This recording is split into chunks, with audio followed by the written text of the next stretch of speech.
Low.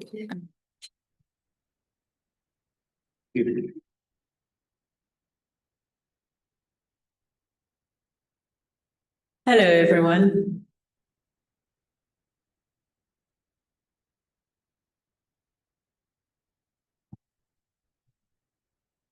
That's magic. Thank you, Gary. Hello, everyone, and a huge welcome to all of you in the room and everyone online to this UN Careers Panel evening. I'm very privileged and really happy to be here and inviting you all to this event. I'm also really happy because I get to sit and listen for once and I don't have to present, which is lovely, makes me really happy. But I'm also really happy because this is such a special event and it's something we've been doing for the last couple of years at IDS, and it means an awful lot to us, and I hope to everyone who participates as well. Just before we start, a couple of announcements. You all know this, you've heard this from me before. There's no fire alarm scheduled, so if it goes off, please do exit the room. Don't fall over each other on the way. And also just to say, we would like to take photographs during today's events, and they will be used in the UN newsletter. We won't take many, just a couple. But if anyone has a problem with appearing in the UN newsletter, please just let us know, come up to us after the event and tell us, we'll make sure you aren't in it. Or just put your hand up, okay? So we wouldn't want to use photographs if anyone was unhappy with that. So as I've said, welcome here. Thank you so much. It's a fantastic opportunity to have this time to talk and think about careers in the UN. It's such a difficult time in the world right now. I'm sure you all know it's difficult for universities. It's difficult in development studies. It's difficult in terms of employment. And all of you are going to go out into the world in eight months' time, maybe a bit longer, I'm not sure, and look for jobs. So part of this session is about helping you to know more about how things work, particularly in relation to the UN, and to be able to navigate your career path in a better way. And that's really important because even though there are these challenges in development studies, in universities, in careers, the work that you do and the training that we give you at IDS, things like working in conditions of uncertainty, understanding complex scenarios, being flexible, those, I think, are more important than ever in the world right now. So the skills and the knowledge and all the preparation we give you is so important in the world. And we know that you're going to go out there and do really important and difficult work. So we want to help you in this journey. So tonight is designed really to help you better understand the UN system. And it's designed to help you understand the application process for the UN and to understand what a career in the UN involves. We have 4 speakers. We're very lucky to have 4 such excellent speakers and to have their wisdom and their insights in tonight to share with us tonight. So all have worked for the UN, obviously, otherwise we wouldn't invite them tonight. But we have 2 early career people from the UN, and they're both IDS alumni. So they've been through the journey that you are going through, and they know what it feels like to sit in this room at this stage of your degree. And then we have 2 very senior, experienced, in my wording said lifelong presenters who've worked for the UN and are presenting for us. And they will give us, all 4 of them will give us a sense of how they got into working in the UN and a sense of the pros and cons of working for the UN and a sense of the varied and different opportunities that are out there. And we have an IDS student who's chairing the session. So that's a lovely combination of people in tonight's session. So all that remains for me is to thank our speakers enormously for giving up their time and to thank our chair for giving up her time and to hand over to us to listen and learn and contribute to this conversation. So thank you very much.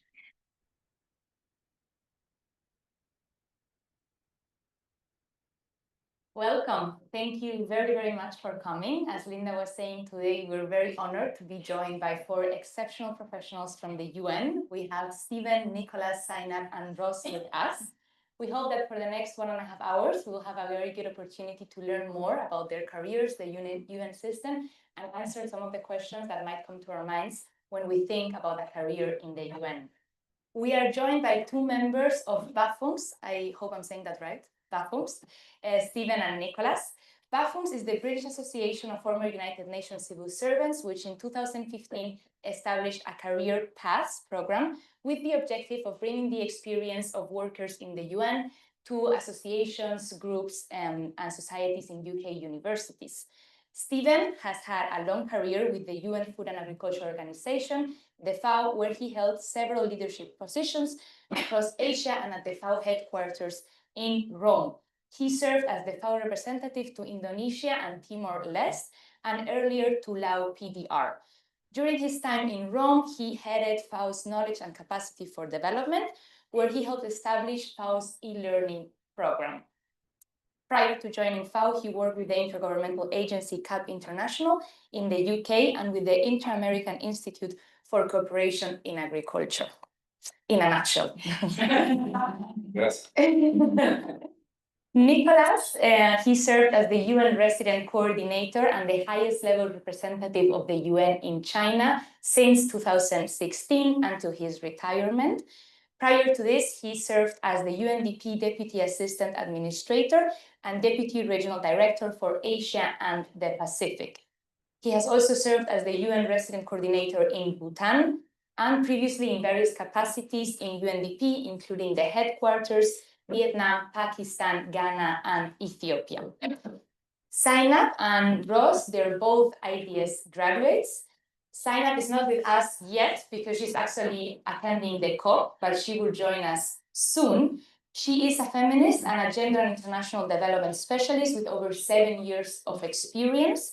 Her work focuses on strengthening research, policy advocacy, and gender transformative programming, particularly in areas of sexual and reproductive health and rights, climate justice, and meaningful youth engagement. Currently, she's consulting as a gender and climate change program analyst with the UNFPA East and Southern Africa Regional Office. She studied here at IDS in 2022-23, and the Master's in MA Gender and Development. Ros, next to me, is a digital skills research consultant with UNICEF Innocenti, the Global Office of Research and Foresight. Before this, he worked in global education research and policy at Global Schools Forums, and in program management in the UK social mobility charity, the Saturn Trust. He also studied at IDS 2023-24, the MA in Development Studies. So, as Linda already mentioned, before we start with the panel, we need to address the elephant in the room, which is that development is not looking very good. The funding landscape and job prospects are not very hopeful. But today we hope to shed a brighter light on how a future in the UN might look like. We will first start with an overview of the UN system by Nicholas, and then the panelists will answer to two pre-selected questions. Each of them has 5 minutes per question. And finally, we'll open the floor to questions from you, from the audience, and for people that are joining us online. We have around 300 people joining from online, so please feel free to let us know where you are joining in from and mention it when you post your questions in the chat. The event will also be recorded and then uploaded in the IDS website. So Nicholas, I hand over to you. Thank you.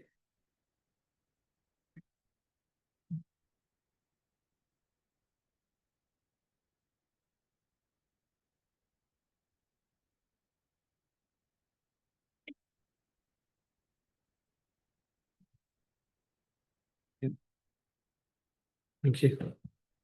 Okay, well, thank you and good afternoon, everyone. And thank you also for addressing the elephant in the room, which is, the current prospects in terms of employment in international development and the UN in particular. I hope some of the data I give might make the situation look a little bit better, but my data goes up to 2024 and of course doesn't include the latest developments that have been happening in the UN this year. So the purpose of this is really to give you a quick overview of the United Nations, particularly from a job-seeking perspective, a career perspective, to show you, how diverse the UN is and how many different entry points and pathways into the UN there are.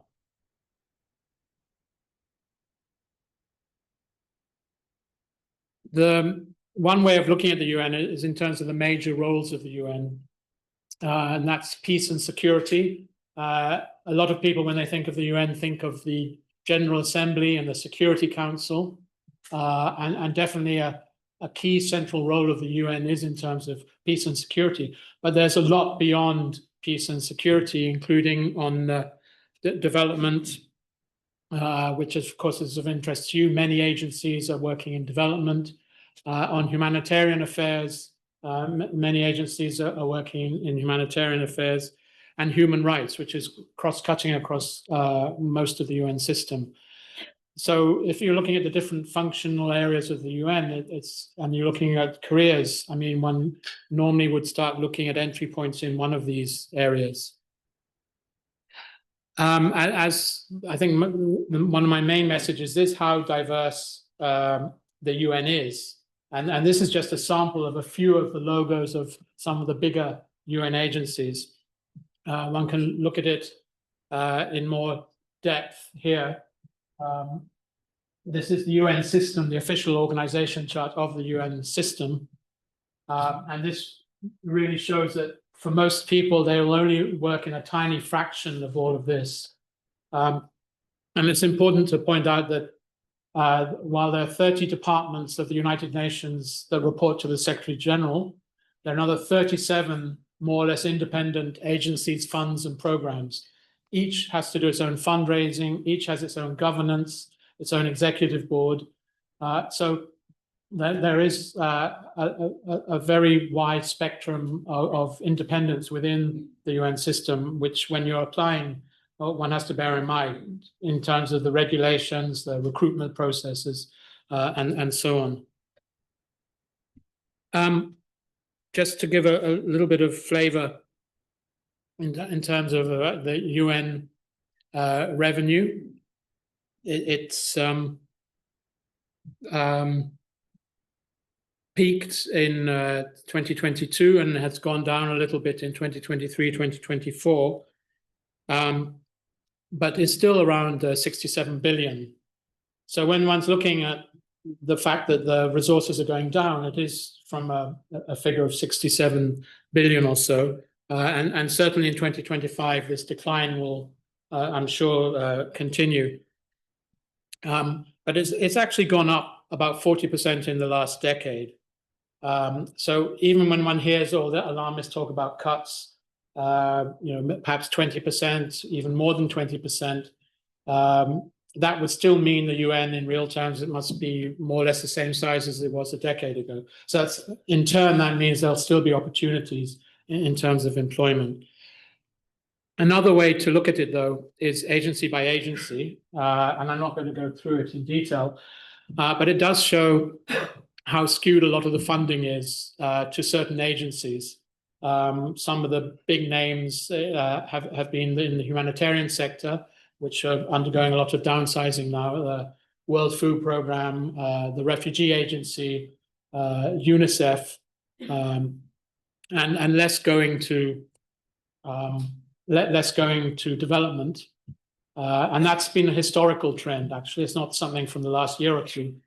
I mean, historically, humanitarian emergencies have always had the first cut in terms of resources, and development has been a bit of the poor cousin. But I think we can see that when one takes into account funding cuts as well as arrears, when governments don't pay on time, this skewed picture of resources will probably continue and get even worse. Again, looking at personnel, around 130,000 on longer-term formal contracts. There are many others on short-term assignments, consultancy contracts, internships, etc., which I think we'll get into more detail as we discuss entry points into the UN. And again, even if this number goes down by 20%, if one looks at attrition and the need to recruit more younger people to replace people retiring, I mean, there'll still be a considerable body of recruitment taking place. So, I mean, it is a time of great uncertainty. the UN has just published the UN at 80 paper in terms of how to reform and become more efficient and more effective. There'll be many things happening in terms of mandate reviews and so on.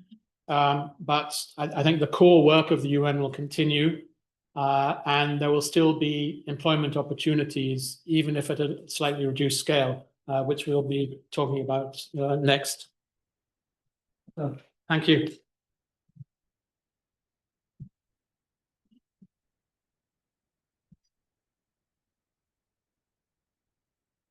Okay, so we can start with the first question of the panel, which is, why, how, and where did you first join the UN? At what stage in your career did that breakthrough happen?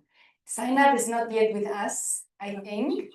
No, she joined. She joined. So maybe we can start with Zainab. Hello. Hi, everyone. Just confirming that you can hear me. Yes. Okay, great. Firstly, apologies for joining a bit late. I'm currently in Berlin at the COP30 annual climate change conference, so it's a hectic schedule and trying to manage competing needs. But it's good that I'm very glad to be here. Very privileged to be speaking with you all in what used to be a space that I used to sit as well. So it's very nice to connect. Straight to the question in terms of how, why, and where did I join the UN? So I'm currently the Gender and Climate Change Programs Analyst with the UNFPA, that is the UN Sexual and Reproductive Health and Rights Agency. And in terms of why I joined, the truth is it's more of why not.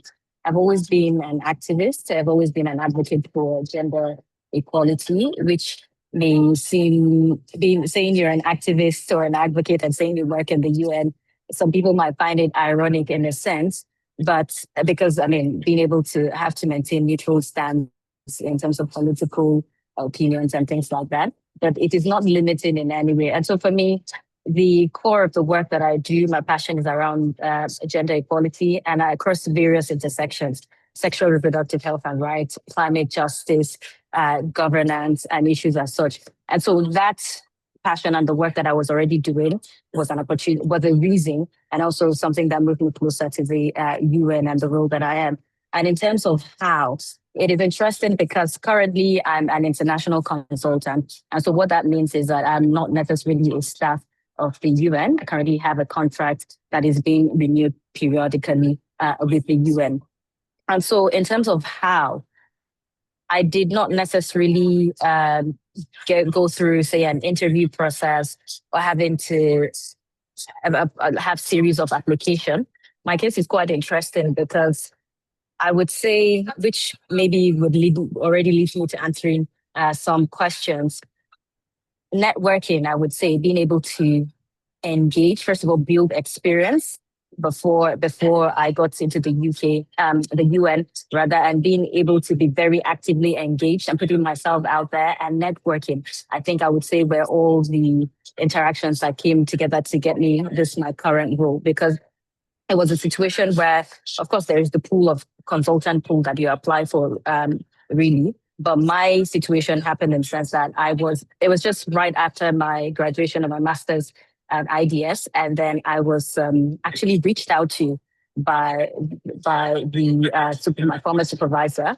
And I was asked if I was interested in a certain role around this nexus of gender and climate change, which is it's not an area that is quite vast, at least in the UNFPA. And so I know other UN agencies like the UNFCCC, the United Nations Framework Convention on Climate Change, or UNEP and thereabout. But with the UNFP, having that kind of skill set around the nexus of gender, but also sexual reproductive health and rights is upcoming. And so with that, I then applied for the pool of consultants. Of course, my CV was submitted. I had a few interactions and engagement, and then I got my contract at first. So not necessarily in terms of how you prepare for application and all at that point, but part of what helped me was the preparation, the engagement, the experience that I had pre-hand. I had been engaged as a UNICEF Report ambassador for about 7 years before I even knew I would work in the UN. And so for about 7 years of that duration, I was a reporter and advocate. I was always in meetings. I was always supporting the key messaging. I was always making contribution, speaking just as a youth advocate and thereabout. And beyond that, I was also very heavily engaged in the UNFCCC climate change process as a member of the youth constituencies. So that is Yongo, but also as a member of the women and gender constituency. And so those engagements, those interactions, those advocacy and contributions were things that kind of prepared that groundwork for me.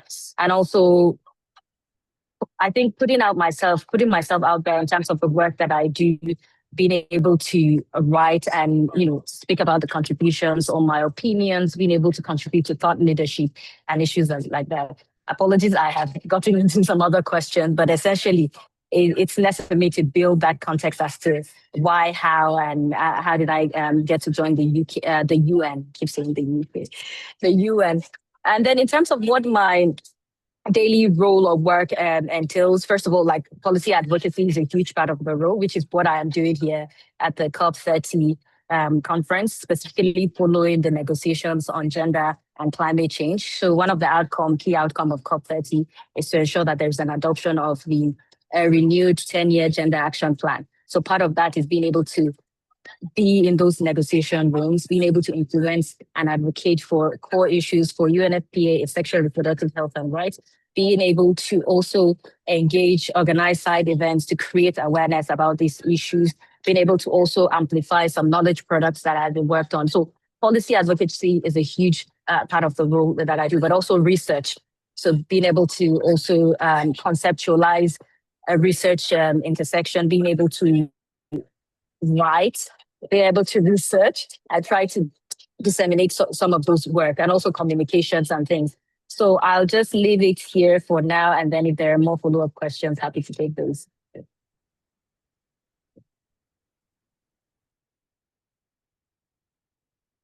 We can move on with you. Okay.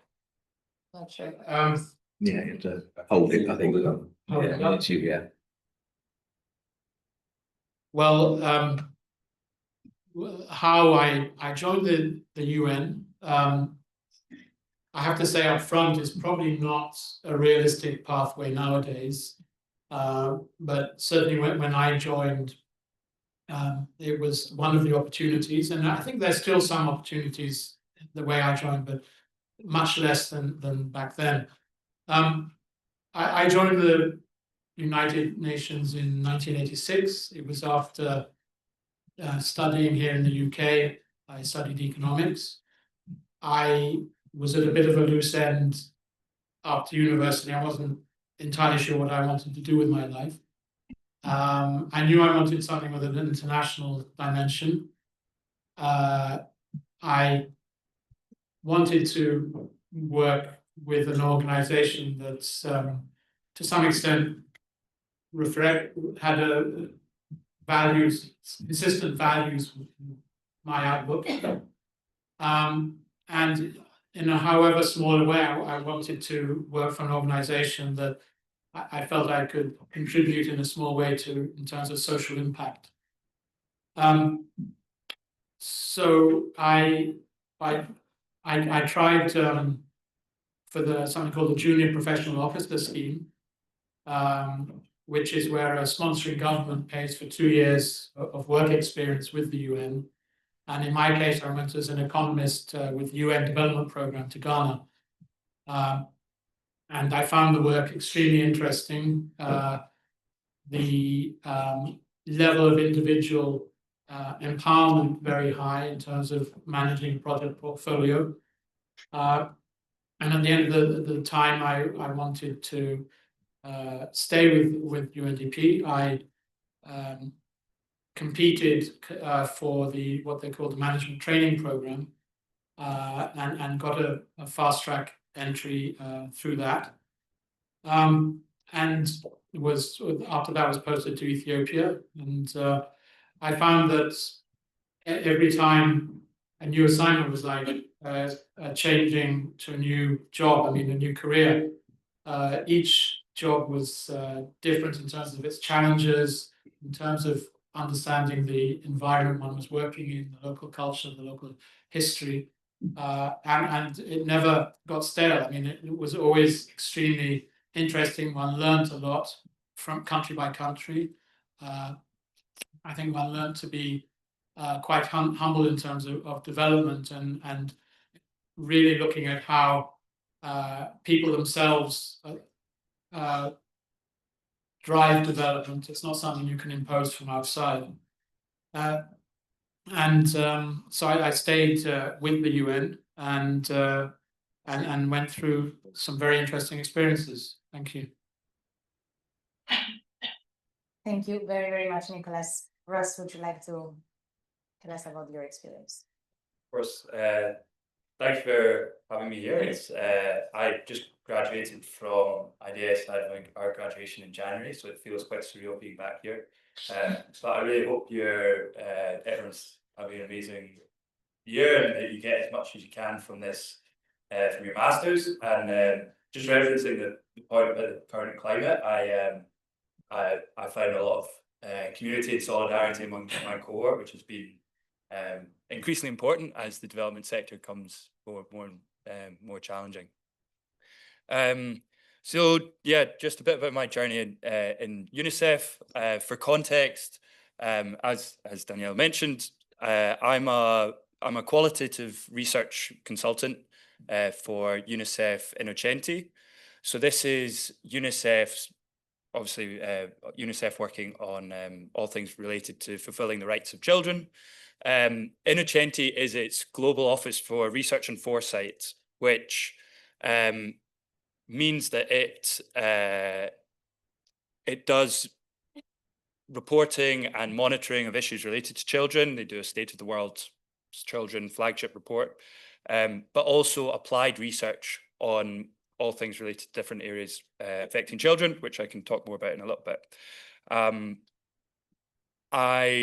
It's based in Florence, so my journey into working there, I had a 6-month internship in Italy, in Florence, at the start of this year, and now I've transitioned to, I applied for a consultant role, and I'm working remotely as a consultant there. I should say, we can talk more about this as a sort of route into working in a UN agency, but I should say that generally with internships, it's not a guarantee that you get a role afterwards. In my case, it was a sort of separate application process that I had to go through.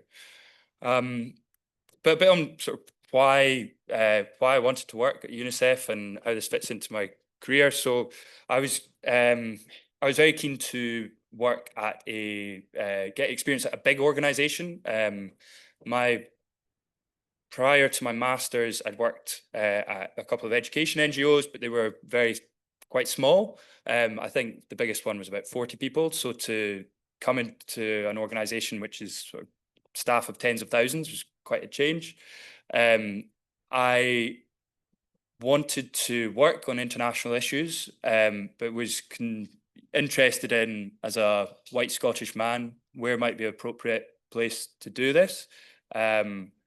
UNICEF and the UN system, by its nature, made up of people from all of different parts of the world. I thought it could be an interesting avenue to pursue. And also, I'd heard good things about UNICEF as a place to work.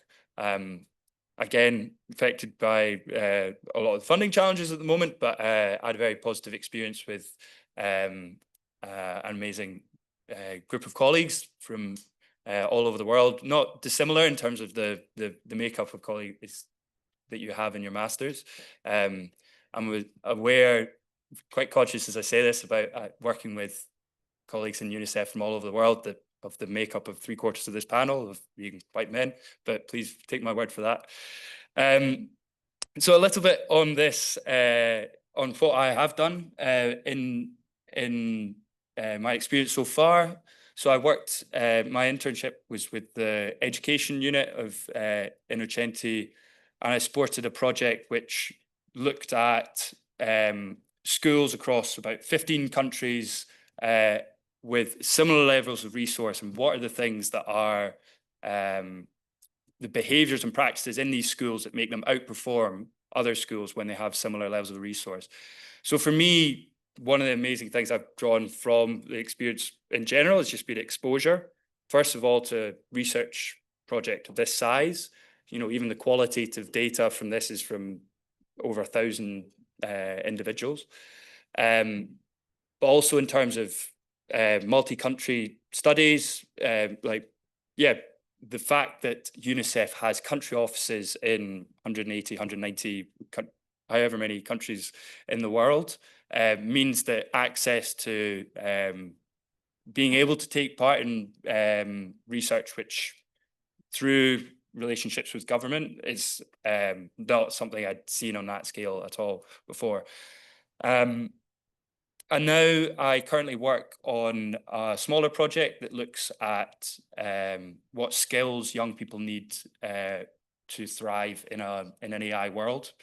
And the idea with this is that these sorts of bits of applied research then can inform policy and programming by UNICEF itself, but also governments and civil society organizations working in the space. I'll pause there for now. Thank you very, very much, Ross. Stephen, we can move on with you. Good afternoon. It's good to be back in IDS, actually. And it's good to see an audience like this.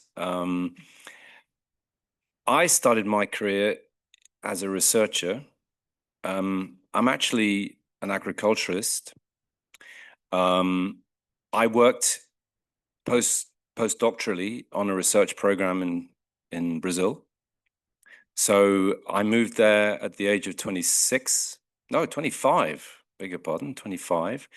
So you could say at that point I was working for IICA, the Inter-American Institute for Cooperation on Agriculture. I had no idea I wanted to work for the UN.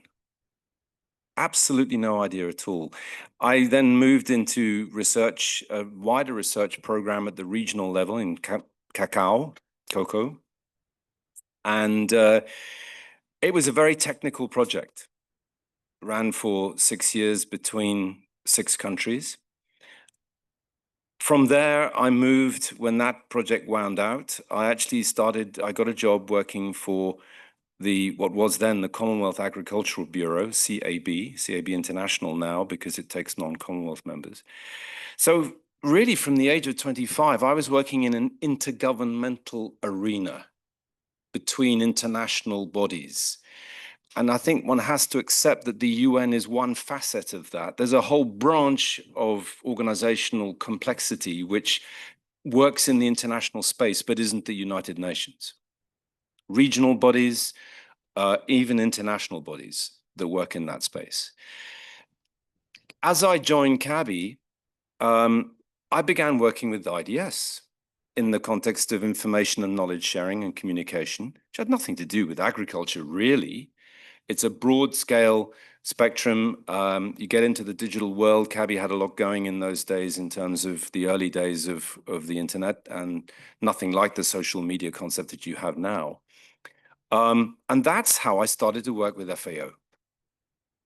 So for probably 5 years in a global network of which IDS was part, FAO was part, and my own organization was part, I started to work with the UN. And one day, the director of the division that I was working with in FAO said, "We've got a vacancy. Would you like to apply?" So unfortunately for everyone in this room, that was when I was 42, which you probably think is in some sort of distant reality. Nothing to do with you now. It's probably something you talk to your parents about. But the fact is, I'm not uncommon. Many people join the UN mid-career, especially now. I worked through 20 years in the UN in FAO throughout, but in a fantastic array of jobs, initially in the information knowledge management arena, working to support FAO's entire global network. But then latterly, I went back to my roots and became an FAO rep at country level. And then I was working with the entire UN family, right across the board, everything from locust control through to epidemics of animal diseases, you name it. But now I'm back as a retiree helping FAO in a group that has 9 people in it, including myself, but actually 7 of them are under 35. So don't get this impression that the FAO is staffed with people like me with this color hair. There's a really dynamic group of young professionals who are on consultancies or internships, but they are all working really hard with each other.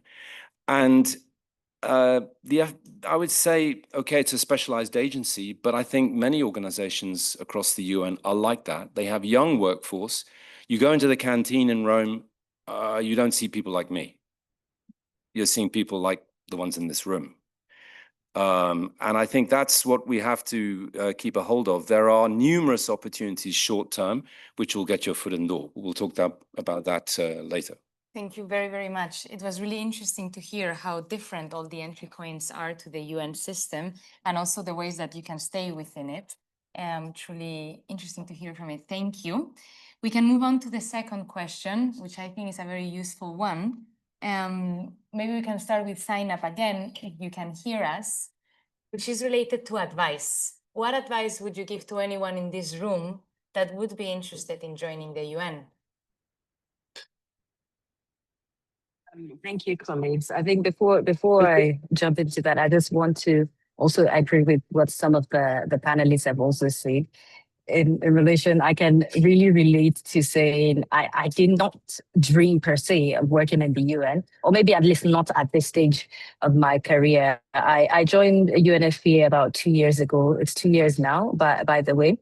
And before then, I used to work with international NGOs. So I used to work with Plan International and Clinton Health Access International at some point. And it's always been that activist and advocate, feminist in me. And I used to think the civil society and space like that is where I'm able to best influence or, try to cause for change. But I think this kind of came at a right timing and situation.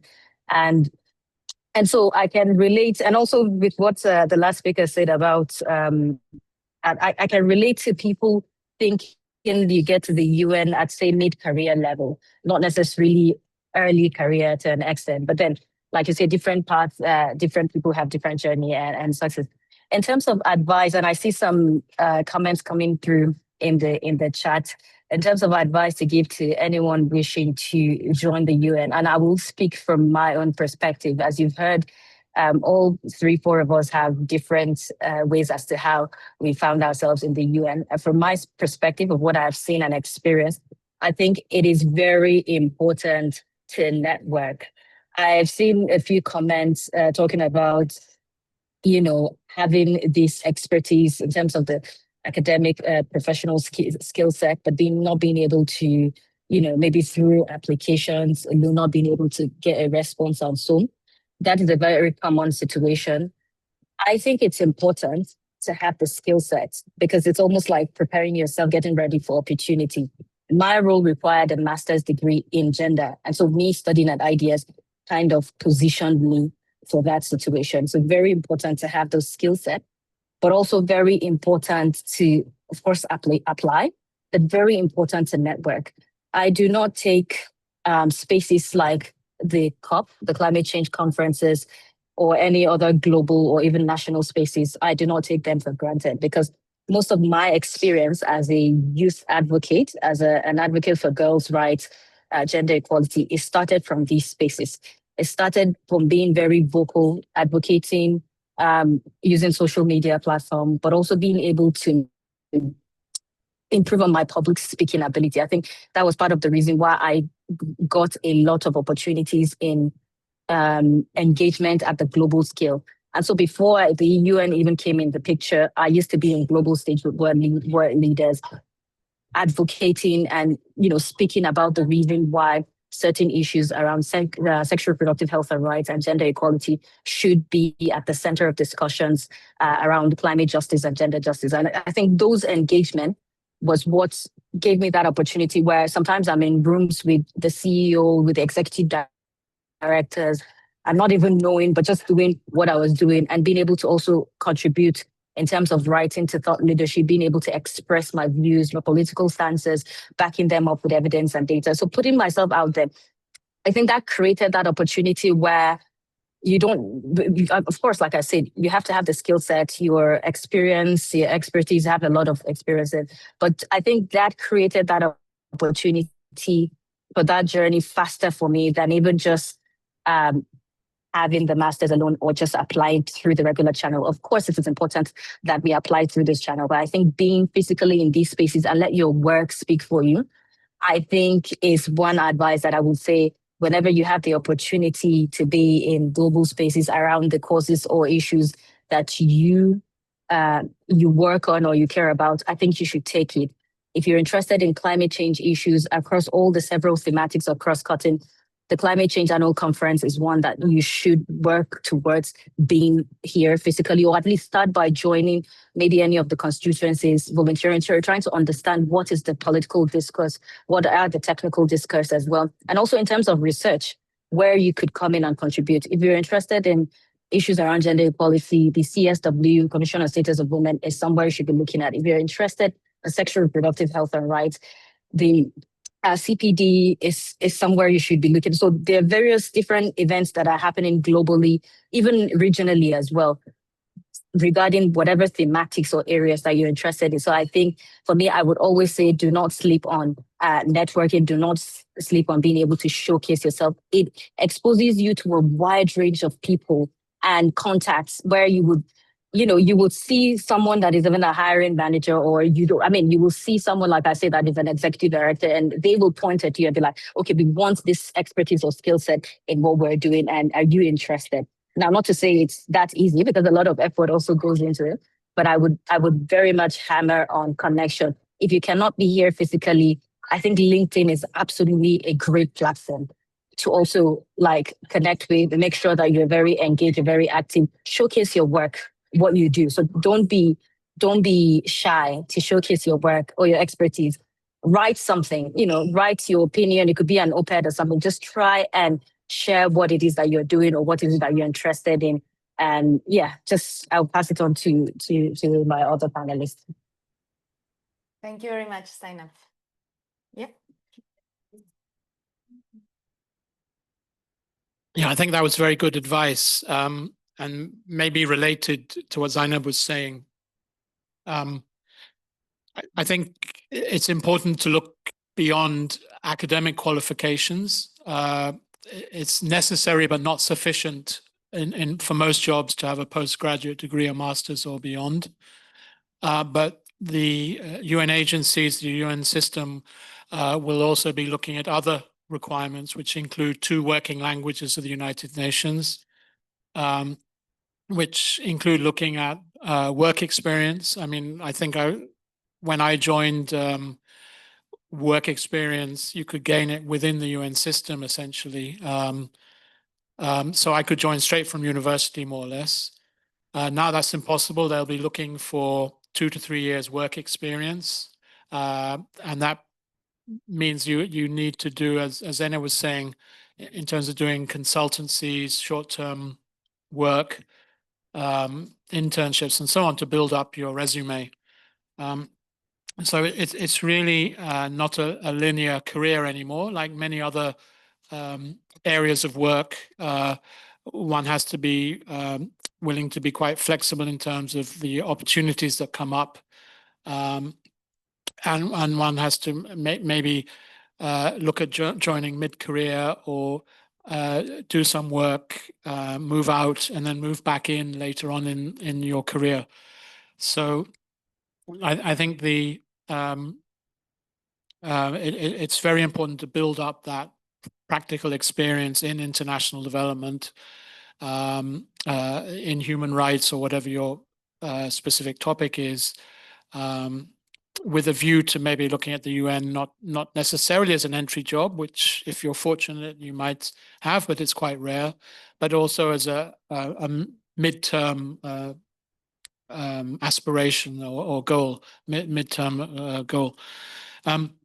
So I think it's important to manage expectations. I mean, both in terms of how you access the UN system, but also in the slow responses. You can apply to jobs, and some parts of the UN may literally take 12 months to respond to you. And many will think they're doing very well if they respond to you in 5 or 6 months.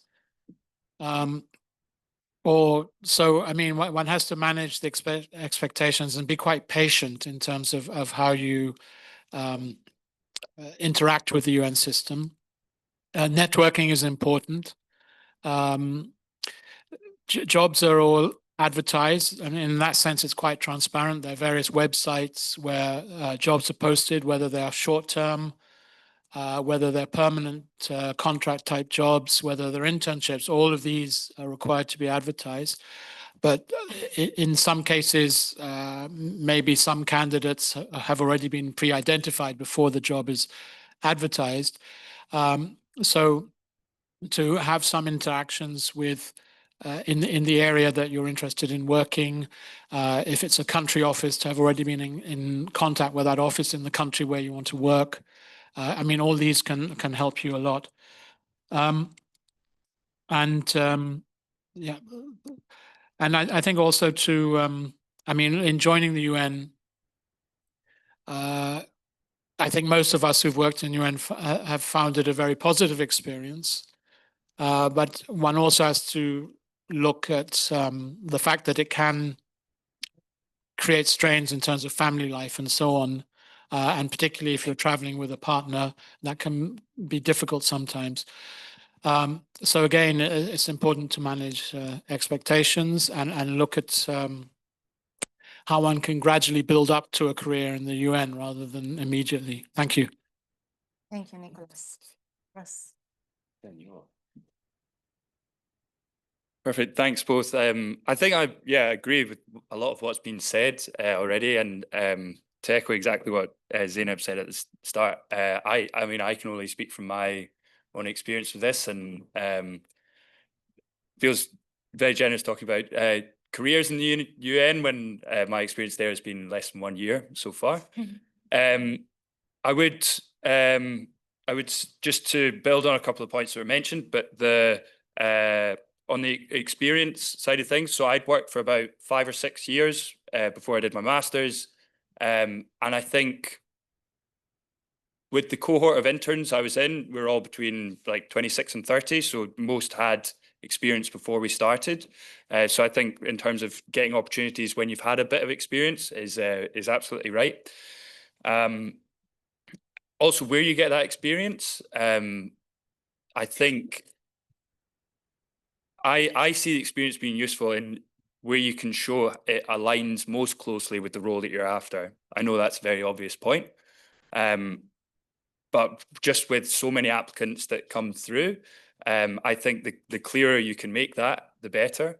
As others have said, it doesn't mean that you have to have been dreaming of this one role since you're a child, but it just means that presenting the experience you have done in a way that makes that very clear. For me, I'd managed a multi-country qualitative research project in my previous job, and I was able to present that. That's how I got the internship. For this current consultancy, it was actually, I'd say the most useful piece of experience was my dissertation at IDS. In addition to all the other experience, I did a participatory research with children on their experience of music education programs in Scotland. And I thought, you know, music programs in Scotland, you wouldn't have guessed that it would be relevant to UN careers, but the skills that I had through that, for example, you know, even going through the ethics procedure, designing and conducting workshops with these groups is very similar to what we're currently doing.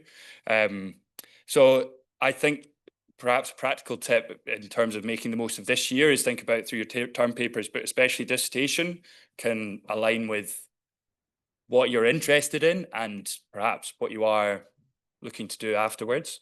At the same time, it is only a dissertation. It can't, I would be kind to yourself and not your, as much as we want to, we can't solve all the world's challenges just in our dissertations.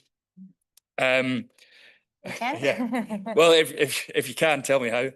And I think my second thing I wrote down for this question was look at the various different avenues that are available for getting into the UN system and consider the whole package that is involved. Nicholas was talking about, so yeah, there are the pros and cons, but for me, the internship, this has been my avenue in so far. As I said, it was great exposure. I got to meet loads of great people over coffee, because you're based in Italy and people are drinking coffee all the time. But the flip side of it is that an elephant in the room often with internships is the money. I was on a stipend which doesn't cover all your living costs. I think that's something that should be changed, and I fed that back. But I was working with my previous job to make it financially viable. These are realistic considerations you need to think about if you are interested in these sorts of these roles. Additionally, I'd say sometimes the initial role that you might be looking at, although you can align with what's there, it may not be what your dream career is, nor at the level that you're interested.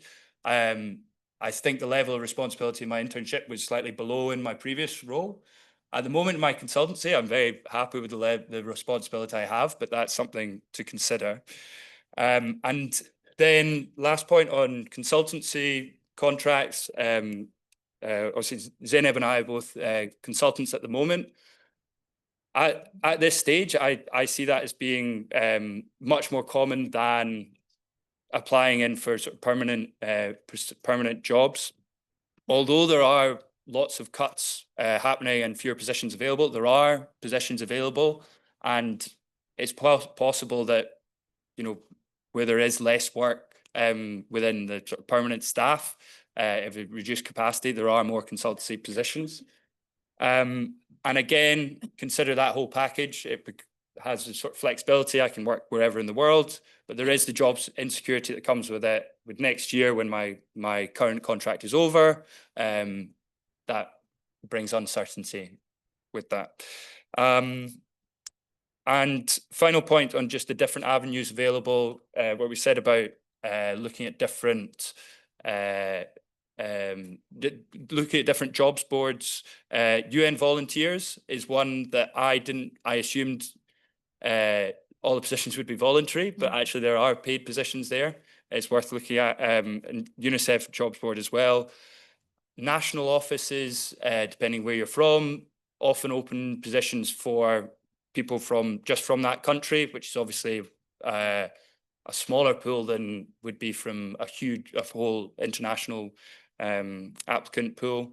And I think I will, pause there. And then a lot of the things I've mentioned, whether it's on research, internships, or whatever, please feel free to, if it's of interest, follow up on in the Q&A. Thank you. Well, I get to speak fourth, so I'm going to try and pick up some of the points that have come from the other three panelists.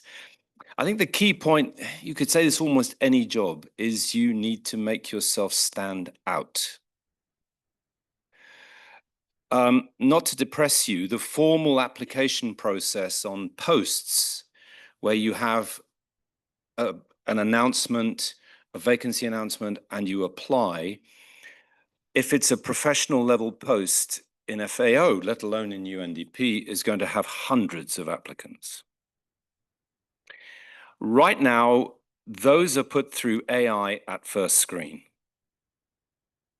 So unless you answer every single competency in that list precisely with very plain words, your CV will hit the floor on that first AI cut. And what's going to make you stand out from the people that have your discipline, because you presumably are going to go into an area of development and you're going to choose that as your primary focus? What's going to make you stand out are these, there's sort of, because many interviews are competency based. It's not really all about your knowledge of population dynamics. It's also about, can you network, which Zainab was talking about, but what are your communication skills like, which she also talked about, teamwork, stakeholder engagement, which she also talked about. But then there are those you know, we live in a modern world, so it's knowledge sharing formats. If you can show you've gone out there, you set up a community of practice, you know how to use the web, you've even done some data management and analysis in your chosen area, you're able to present data graphically in a good way, you're able to make an argument around those data, establish a context for all of that, you're going to be popular because you've done something which isn't just your discipline. That's what you're really looking to try and do. But that's for the formal application process. You know, I was a FAO rep in 3 countries, Laos, Indonesia, and Timor-Leste. We had a lot of young people who just came in through the back door without a vacancy announcement. A lot of people, you've got a real problem. The ministry wants you to do a study. You've got 4 months. You've got no one to do it. You reach out to the university in the country and you say, for God's sake, can you put a team together? I need 4 people. We've got to get this study done for the ministry. They want FAO to do it. They want us as an independent body to basically make the recommendations that they probably want to make themselves, but they want us to say it.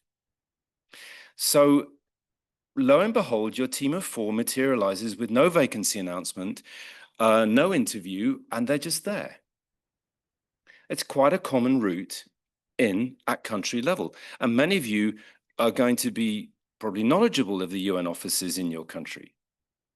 And you know through the network, which Zainab was telling us about, that there are positions, if you know academics in the major universities, that can be another route in, because often the UN agency will reach out to an academic in a faculty to get that study done. So it's a little bit about thinking around the topic, and that first entry point needn't be a formal appointment, as we've heard. And, you know, yes, you can come in as an intern. It's a fantastic way to do it.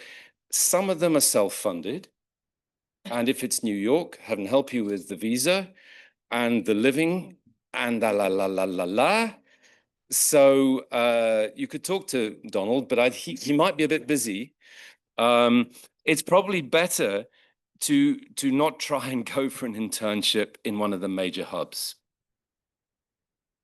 Rome would be similarly complex. It's an EU country. You've got to get a visa. That's tough for the British people in this room, as well as those that are from outside the EU. Geneva, similarly expensive. So if you've got contacts, great. But otherwise, internship with one of the other offices is just as valid, probably more so in a way, because you then network with that entire, because once you're in one UN agency at country level, you'll inevitably, if you're clever and you reach out, you'll be able to talk to the UN agencies in the UN cluster in your country. UNICEF is interesting because it has these outposted research centers. And my son actually works, he's now just got himself a faculty position at Oxford, but he was working with UNICEF on data analysis and data management.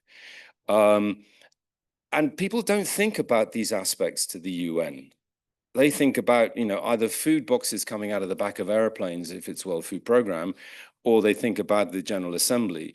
But actually, there's a whole bunch of jobs which are background analyzing global statistical trends. The COP is plumb full of papers about afforestation trends, and some of them are coming out of FAO, some of them are coming out of UNDP. So I think that's the sort of, you know, your diplomatic level positions will come if you can get in at that technical level, and you then show an attribute to move on to the more diplomatic level. It can happen. It doesn't have to. People do entire careers in technical roles. So there's this sort of atmosphere, you know, the Security Council and the General Assembly is where 95% of UN staff don't go near those bodies. In my 20-year career, I walked into the UN building once. But I did a lot of work at country level, country offices all over the world. So I think and many of them had young staff who were there on short-term positions, but that's your way in. Enough from me. Thank you very, very much. I think we can do a round of applause for these two questions, which were really very valuable for me personally. When I enter the UN job site, I am very hopeless. Oh, Yeah, there's one other skill, which is fundraising. yeah. If you've written a grant proposal, put that on your CV. If you've secured money, because the UN is only moving now with grant funds that are voluntary. Sorry. Thank you. Yeah, yeah. Yeah, no, thank you very, very much. I think this was very useful advice. I do feel hopeless when I enter the UN website, but you gave us almost like a bullet point advice list on how to do this. So thank you very, very much. We can now take questions from you. I am sure you have many, and this is a very good opportunity to pose them. We will take questions in 3 and 3 groups of 3. Yeah, so just raise your hands. They're going to be shy. None. Yeah. Don't be shy. There are also questions from online that we can take, but maybe someone in the room? Someone reading the online question. Yeah, someone will be reading them. Hi, thanks for that. I was wondering what proportion of jobs are through contracts and what proportion are permanent positions? Proportion of jobs through contracts versus positions. The Okay, permanent yeah. the permanent positions quota in the UN is doing this slowly. In some agencies, fast. World Food Programme is, as I speak, in the last 3-4 months of this year, is losing a whole bunch of professional post positions, but they've got to do their work, so they'll be turning more and more to consultancies. So that short-term role is becoming ever more important. Would that be right? Yeah, I mean, I would say in my graph, there were about 130,000 permanent type contract, not permanent, but long-term contracts. Now that's going down. I mean, especially this year, that will go down quite steeply. And an estimate is that apart from that 130,000, there's probably 2 or 3 times as many jobs in terms of short-term consultancy type work and contracts with no expectation of renewal. And also, maybe just wanting to add, just very much agree with what has been said for UNFPA. I think it was early this year, they actually received a notice that you cannot even have a contract that exceeds a year, regardless of whether you're a staff or a consultant. So for consultants, mostly I think the longest run, now I don't know if this is for every UN agency or it's just to the UNFPA, you can have is 11 months. So I actually joined 2 years ago, and the first contract I had was 3 months. And then after 3 months, I got another 3 months contract, 6 months. And then what came after that was a 5 months. And so after that, which made a year, after that, I got an 11 months contract straight. I just came out of a contract break last month. So I was on break. There's a mandatory 1 month no pay break before, if there is going to be an extension. And I recently just started my 11-month contract again. So very much I can relate with what Ross was saying about one of the cons is that insecurity, in the sense that, I mean, after 11 months now, you don't really know what happens, especially with the whole funding landscape. So there is that bit to it. So I really doubt that there is any permanent contract, at least in the UNFPA, going out now. Thank you very much. Any other questions? Yeah. There's one here. There is one. All right. Okay, there is one over there, then we can move here. We should take them. Hi. Well, I have a question, maybe not regarding about jobs itself, but it's very discouraging, like the perspective that we have about working in the UN. But how likely or how possible is to actually make efforts and changes working in these kind of roles? Because, well, it's already a fight to try to get into it, and it will be really disappointing to get inside the jobs or maybe the contracts and just see that you have to just build reports and you don't have any opportunity to actually participate and work in meaningful projects. So from your experience, what do you think is possible? Is something that is actually working right now in the UN in the global context that is basically destroying the organization? Thank you. Strong. Thank you. There was another question around here in front.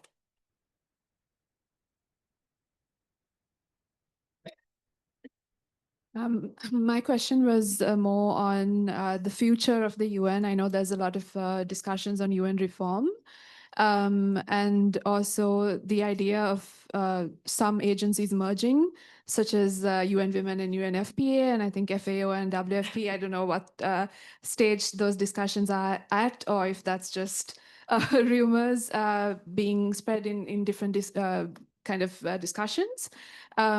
Is there any useful information looking at, I believe there was a timeline for the end of this year or early next year for aspiring UN professionals to kind of be aware of in terms of any agencies they're looking at and where the UN is heading with all this talk on reform, but also funding trends, anything that would be useful to know, especially I think with gender, those in the gender space, but also climate change. Surprisingly, I think funding is being cut quite dramatically. Any areas of specialization or funding patterns that are useful to note for, yeah.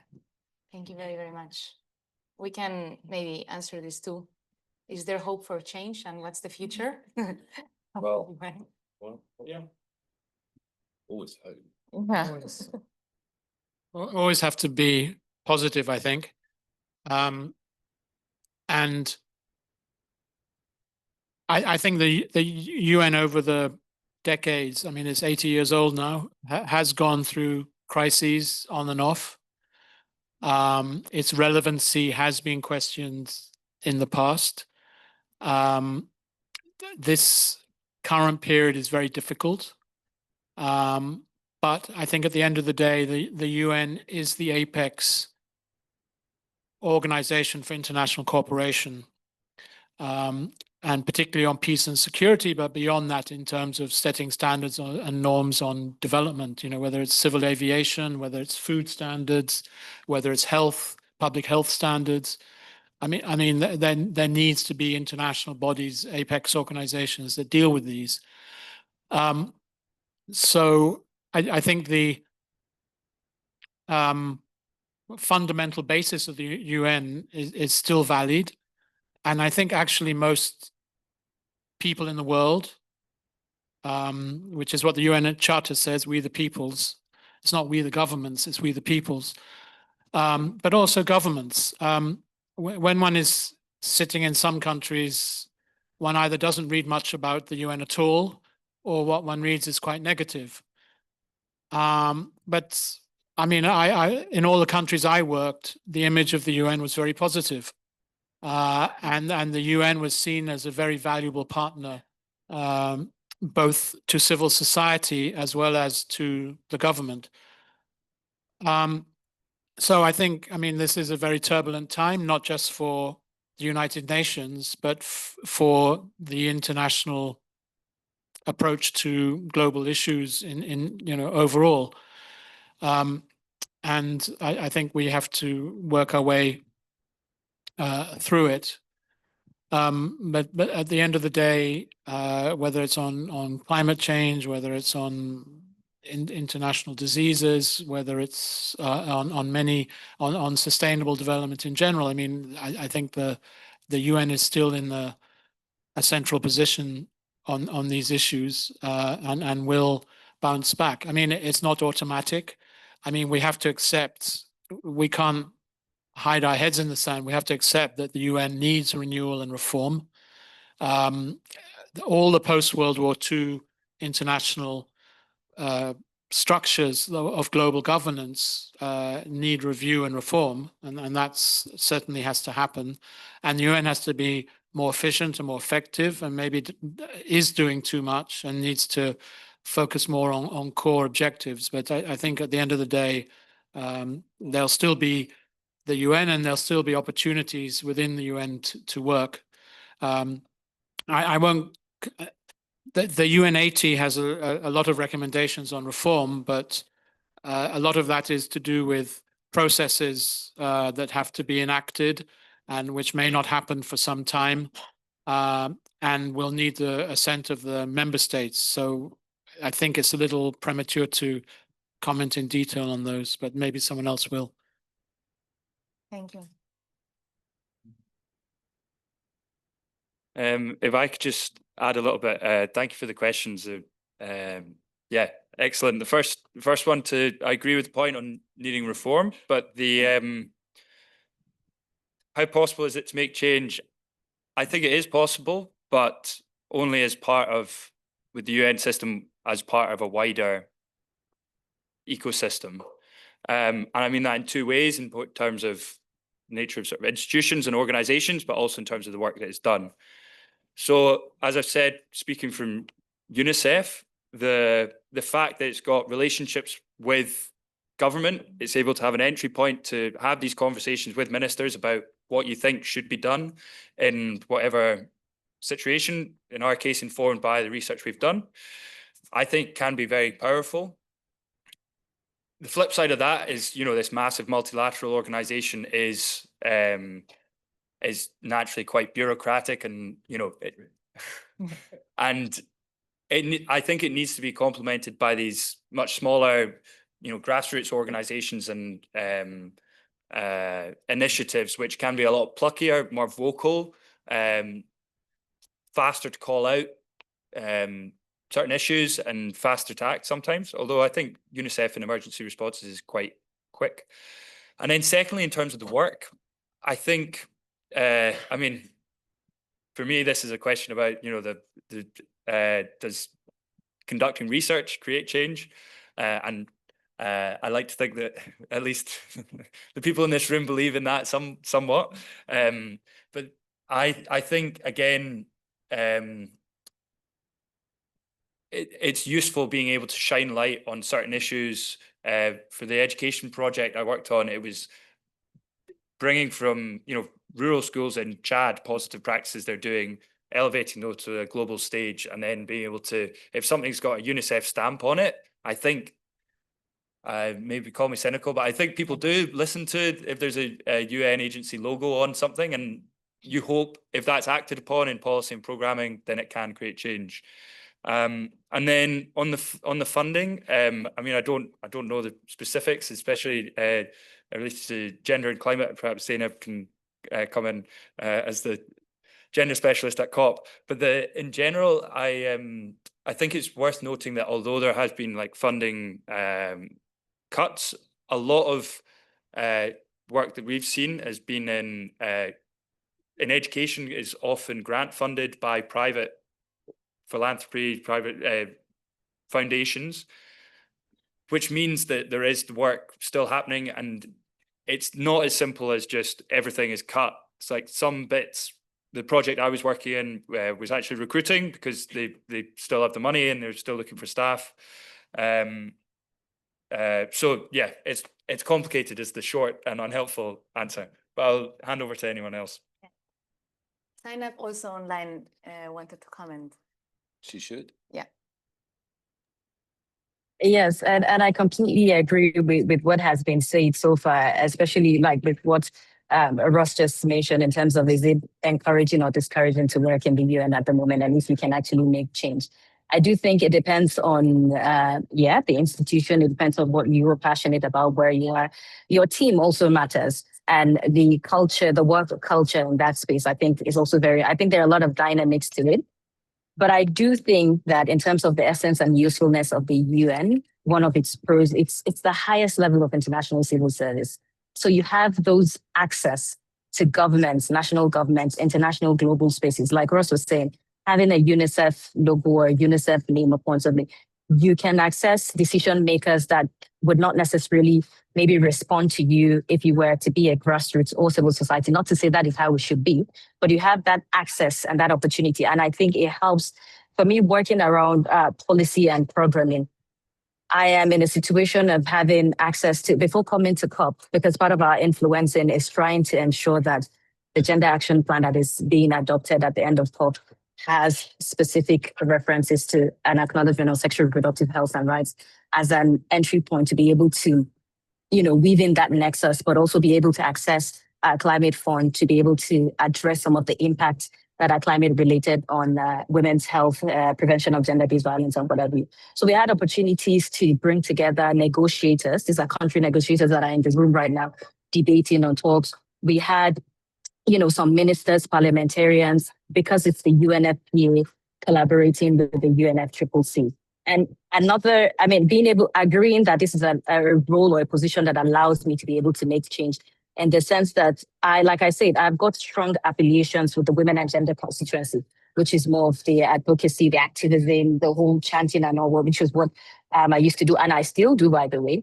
But being able to then have civil society recommended as stakeholders in those kind of gatherings and in those kind of engagements, for me, I think is my little way of being able to influence the change that I want through my opportunity of being in this room. It reminds me of when we're having in one of our courses at IDS around feminist participation with the state and how you have to kind of be in the system sometime to be able to influence change. So I think having that opportunity, what the UN serves, I think is very important. I think you can still make the change that you want to be. However, there is sort of some kind of what you might say restrictions to an extent. Thankfully, my contract allows me to still express my views and opinions, being a consultant and not being a full-time staff.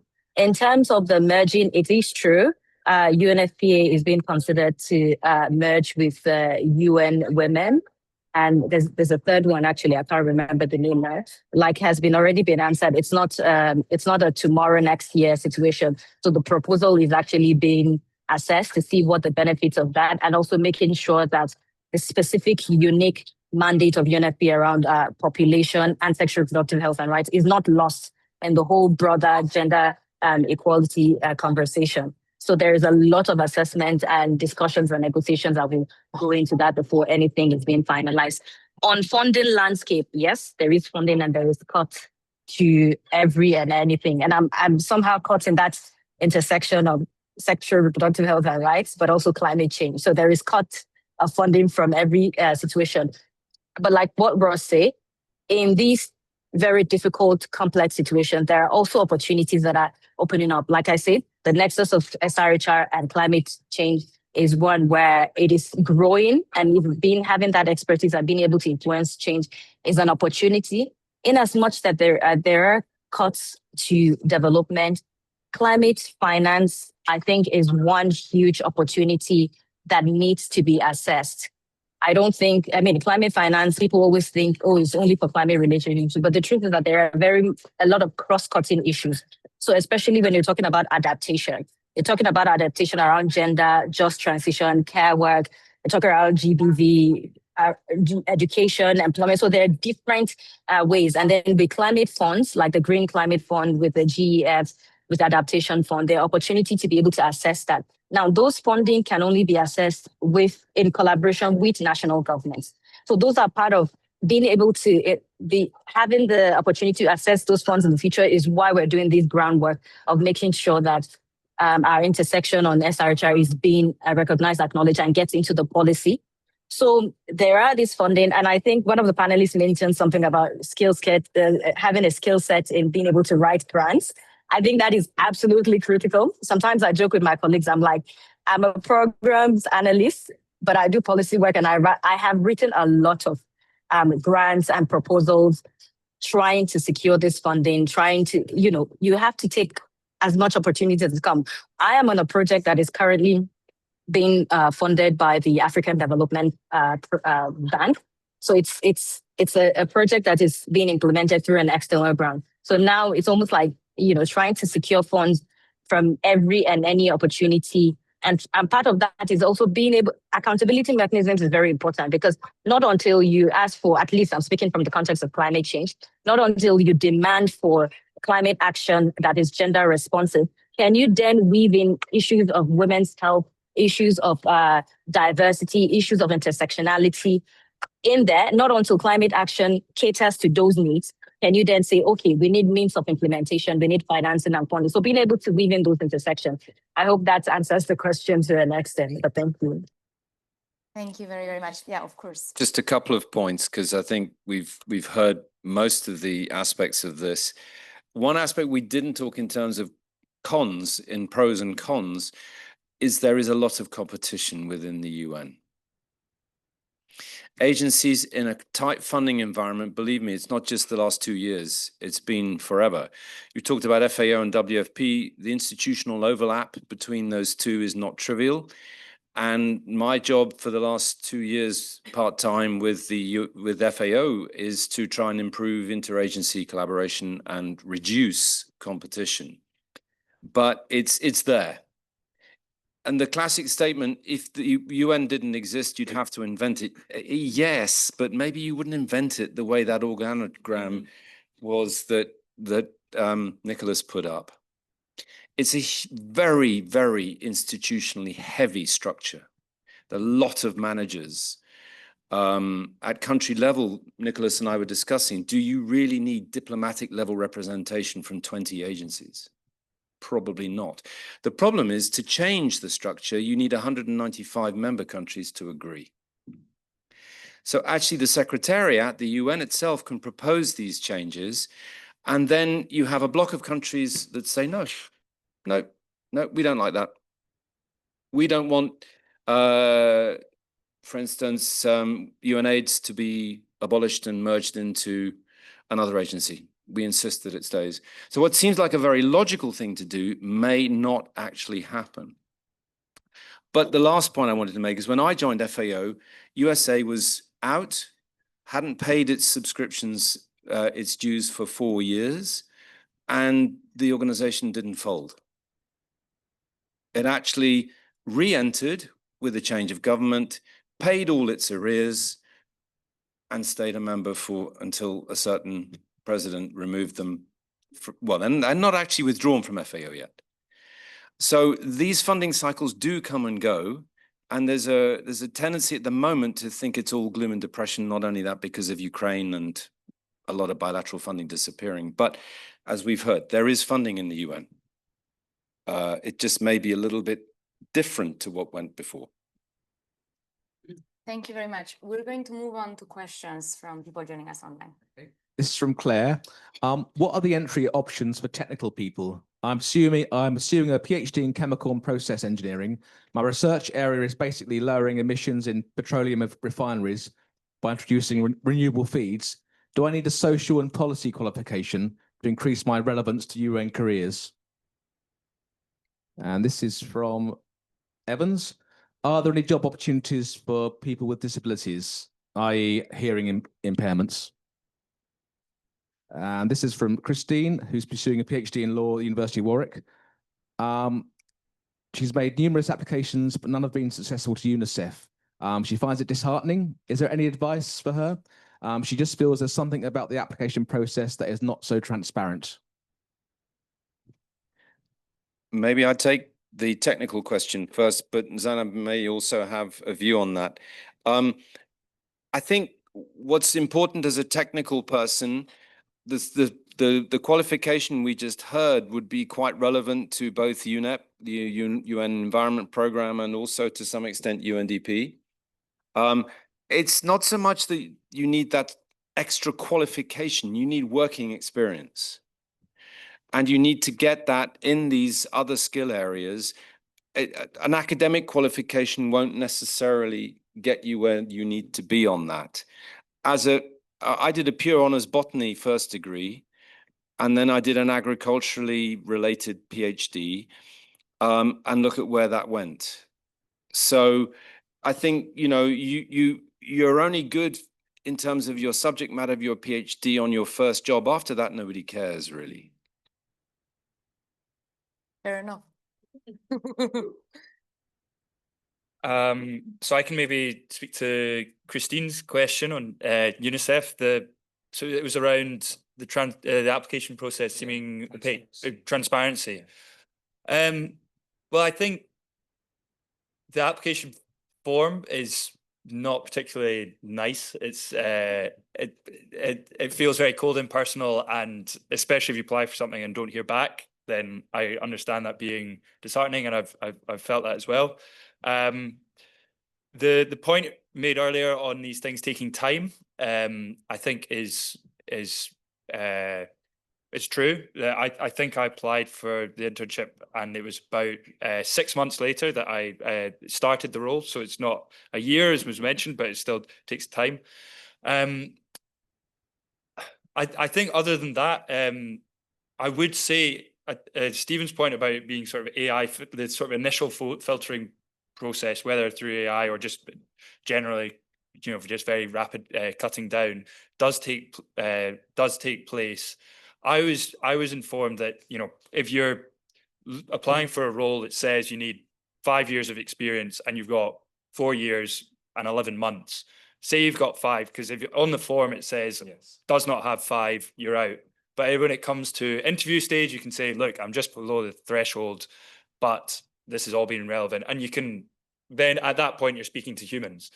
So I think that's helpful.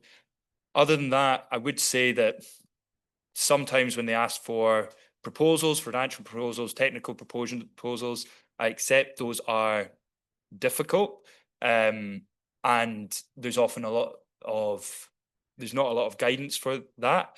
I think there is guidance. UNICEF does have guidance on going through the application process on its website. So I'd recommend looking at that. But otherwise, yeah, I just wishing you best of luck with it. I'm afraid if I knew the secret answer, I would share it. Nicholas? Oh. Yeah. There's the question about people with disability. Yes. Most agencies have policies and action plans in terms of ensuring people with disability have opportunities within those organizations. So I think definitely to answer the question, yes, there are opportunities in the UN system. I would caution, though, that the UN works in hundreds of different locations. I mean, in 100 and however many countries, 190 countries, but you can multiply that by many times in terms of the locations where there are offices and so on. And sometimes some of those locations may not be as suitable as others, but there are definitely opportunities in the UN system. Thank you very much. Zainab, would you like to join anything? Yeah, I mean, just what has been said already, just in the issue of saying technical people or skill set, I very much align with what was said also. I mean, I, for instance, had an undergraduate in microbiology. But even before microbiology, I knew women's rights was issues of where my interest lies and all. But the good thing was that even whilst I never was a microbiologist, but then I've always, work experience was another thing that really helped me. It's just similar to what Ross was saying, that before the UN, I had volunteered, I had worked, I had had a lot of short-term contracts in addition to my engagement in global policy spaces. So I had done a relevant work around, say, programs, around research too, just because I knew that the line of work I wanted to be is not necessarily in alignment with what I studied. But you said something about being have a PhD in chemical and engineering, but like it has also been said, there are certain UN agencies that, you will look at and will focus on those areas, just as been said around UNEP or even UNDP. But even, for instance, I'm currently under a department or a unit that is called the Evidence, Knowledge and Innovation. So the EKI is the department that I'm currently under. Climate change issues or topic is not such a big, it is only recently, since 2019 is when UNFPA started, taking up around that intersection. So it's not so much of a big area. But we don't even have a dedicated climate team per se. It's under the EKI. And under the EKI, there is the team that work around data population, which is heavily like research-based and data and analysis and all. And I know that one of my colleagues that is in there is and her PhD or things around that issue. So you can actually do, as a technical person, all I'm saying is that you can still pursue without a policy qualification. You can still pursue a career in the UN. It depends on the agency, the unit, the team. What you have to look for something that is very much in alignment with what that is very relevant to what it is that you're studying, what is it that you're doing. And the point made earlier in terms of collaboration with institutions, academic institutions, that is very accurate. We're at a point where we will be, because the recent nationally determined contributions, the national climate policies of countries are going to be, new cycles are going to be submitted. I mean, a lot of countries are already submitted. So one of the research, because I'm in the evidence team, so part of what we do is research-based, trying to contribute to evidence-based research to influence policies and programs. And so a research that we are looking at next year is to try and analyze some of these policies. And even before that, we've done work with the institution, for instance, the Institute in Vienna. We've worked with the Queen Mary University of London.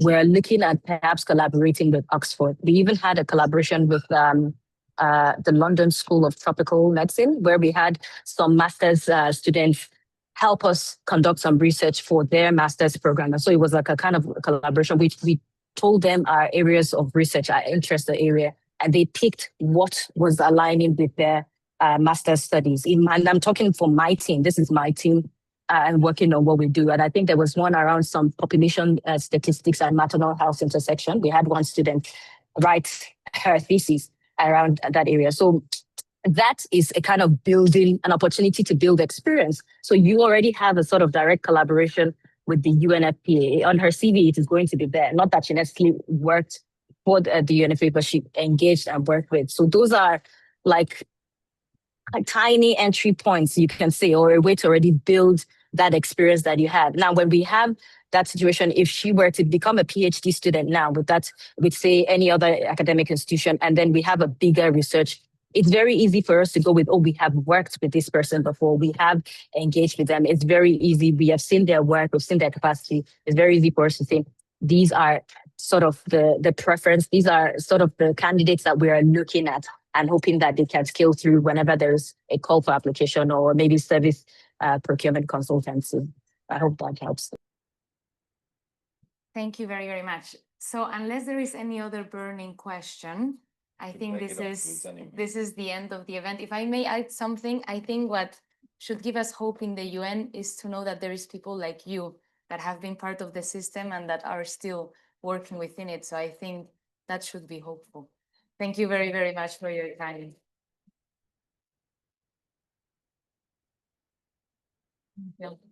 Thank you so much. Thank you so much to all of our speakers and to Daniela for chairing and to all of you for being here. I think I just want to pick up a few elements and maybe misquote people a little bit, right? So we heard that you have to be humble in development, which I think we all have to learn and remember to do. We learned that the UN has a fantastic array of jobs and diversities, which we can all explore.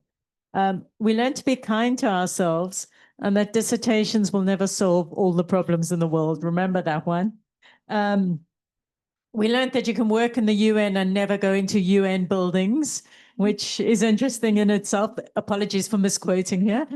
And also we learned, and I thought this was really important, that you have to, I think if you work in development anyway, no matter all of us in this room, we always have to have hope that the world can be a better place. Otherwise, why are we doing this work?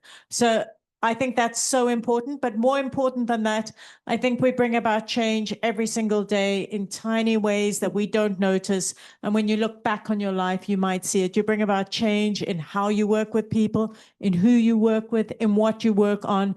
So don't always aspire to big change. Sometimes small steps bring about change for us all too. And then the last thing I want to remind us is something Zainab said, which is take every opportunity that comes your way. She did say that.